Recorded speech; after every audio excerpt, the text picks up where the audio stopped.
안녕하세요, 티노입니다. 오늘의 N분학 주제는 기체의 분자량비는 기체의 밀도비와 같다라는 건데요. 왜 이러한 비가 성립하는지, 이 개념이 문제에 어떻게 사용되는지 아주 자세하게 설명을 해드릴게요. 일단 밀도의 정의부터 이야기를 해보도록 하겠습니다. 밀도의 정의는 단위 부피당 질량이라고 합니다. 단위 부피당 질량.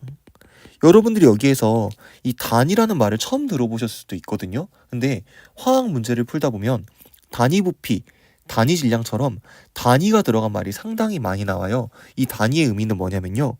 숫자 1을 의미합니다. 다시 말하면 단위 부피당 질량은 부피 1당 질량. 근데 뭔가 좀 어색하죠. 부피의 단위를 넣어서 해석을 해볼게요.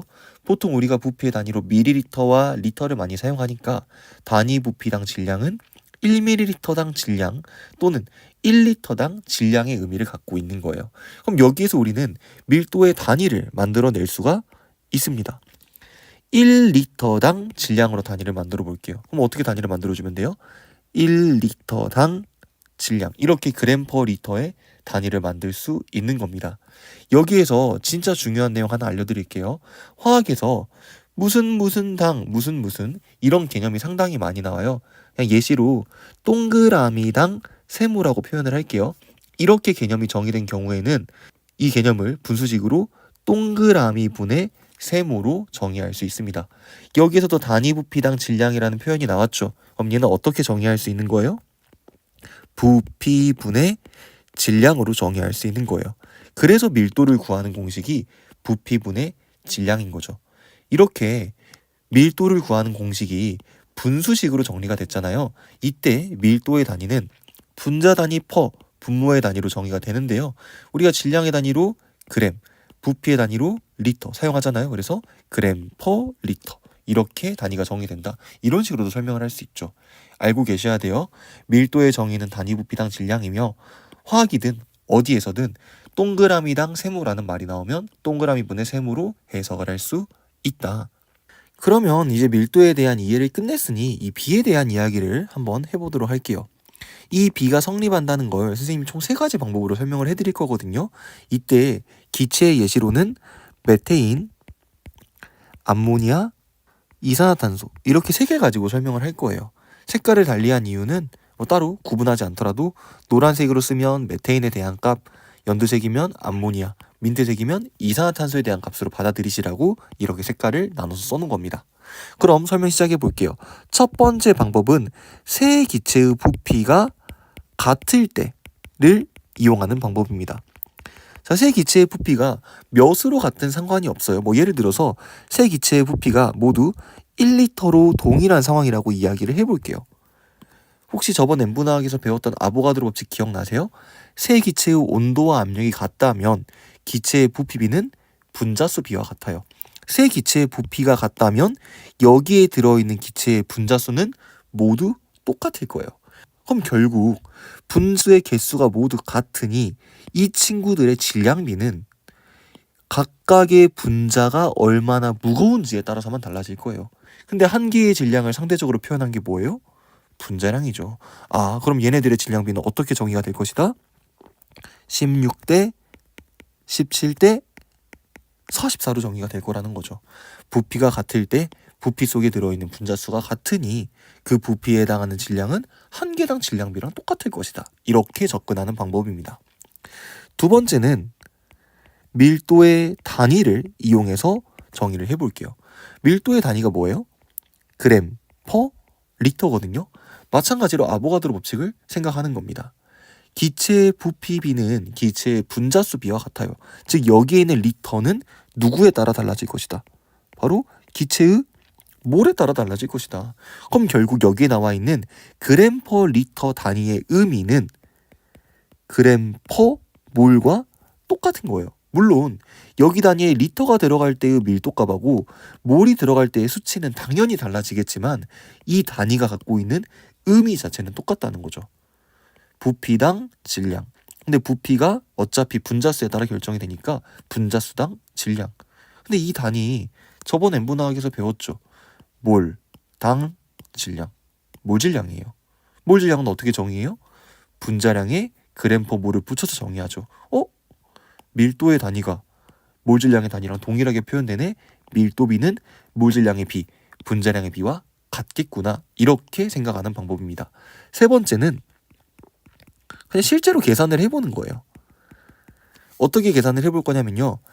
메테인 기체가 1몰이 있고 암모니아 기체는 2몰, 이산화탄소 기체는 3몰이 있다고 생각하고 각각의 기체들의 부피와 질량을 써보겠습니다. 0도씨 1기압이라고 가정할게요. 그럼 메테인 1몰의 부피는 22.4 그리고 질량은 16이 될 겁니다. 암모니아 2몰의 질량은 44.8, 질량은 17의 2배인 34가 되겠죠. 이산화탄소는 3몰이 있으니까 67.2리터, 여기에 들어있는 이산화탄소는 44의 3배인 132가 있을 거예요. 근데 여기 나와 있는 분수값 1로 약분하면 22.4분의 17, 여기 나와 있는 분수값은 3으로 약분하면 22.4분의 44거든요. 그럼 이거를 b로 바꿔봐요. 분모가 싹 지워지면서 어떻게 정리가 돼요? 16대 17대 44로 정의가 된다는 거죠. 부피가 같을 때의 상황을 보든 단위의 의미를 해석하든 아니면 실제값으로 계산을 해보든 기체의 분자량비는 항상 기체의 밀도비와 같을 수밖에 없는 겁니다. 근데 조건이 있어요. 아보가드로 법칙을 쓸 수 있어야 되죠. 기체의 온도와 압력이 같을 때만 적용이 됩니다. 기체의 온도와 압력이 같을 때에는 기체의 분자량비가 기체의 밀도비와 같다는 거죠. 제가 설명해드린 이 세 개의 방법을 모두 알고 있으실 필요는 없어요. 근데 이걸 보고 기체의 밀도비가 분자량비와 같을 수밖에 없구나, 이건 여러분들이 알고 계셔야 돼요. 그러면 이제부터는 문제에 어떤 식으로 적용되는지 한번 이야기를 해볼게요. 문제에 정말 많이 나오는 표현과 예제를 가지고 왔는데요. 첫 번째, 단위 질량당 부피비, 단위 부피당 질량비, 이런 표현이 상당히 많이 나오거든요. 근데 당황하지 마시고 아까 쌤이 여기 써준 거 있죠. 동그라미당 세모는 동그라미 분의 세모와 같다. 그럼 단위 질량당 부피는 결국 뭐랑 같아요? 앞에 있는 게 분모로 갑니다. 질량분의 부피랑 같을 거고요. 밑에 나와 있는 단위 부피당 질량비는 부피분의 질량이랑 같을 거예요.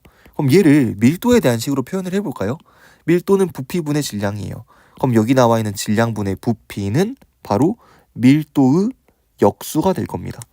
밑에 나와 있는 부피분의 질량은 밀도가 될 거고요. 그럼 이거를 기체의 분자량과도 연결 지을 수 있다 없다? 있다. 분자량분의 1. 이 친구는 분자량에 해당하는 값을 갖게 되는 거죠. 이걸 생각하면서 영상을 잠깐 멈춰두고 예제를 한번 풀어보세요. 그리고 여러분들이 푼 방법과 선생님이 푼 방법이 똑같은지도 한번 확인해 보시길 바랍니다.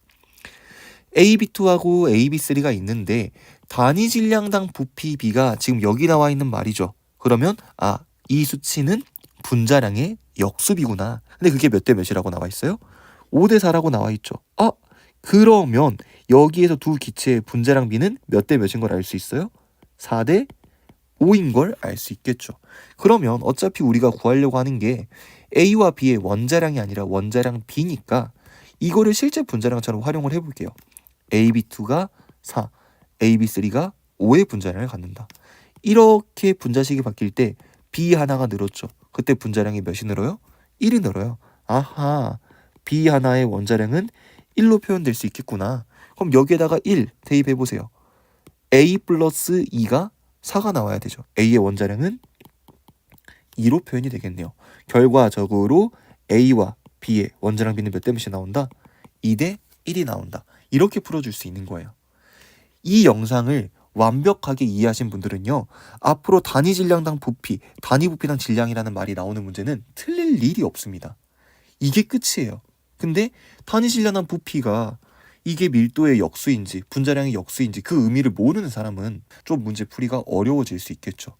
선생님의 N분화학의 최종 목적은 뭐냐면 여러분들이 1단원 문제를 풀 때 문제에 나와 있는 말이 전부 다 여러분들 머릿속에 정리되게끔 하는 게 저의 목표입니다. 근데 아직 갈 길이 멀어요. 지금 N분화학 영상을 거의 10개째 찍고 있는데 지금 선생님 머릿속으로 구상을 해보면 앞으로도 N분화학 영상이 한 10개는 더 만들어져야 될 것 같아요. 그만큼 1단원 개념은 적지만 여러분들이 알아야 되는 내용은 많다는 거죠. 여러분들이 문제에서 막히는 부분이 생기지 않을 때까지 제가 열심히 노력할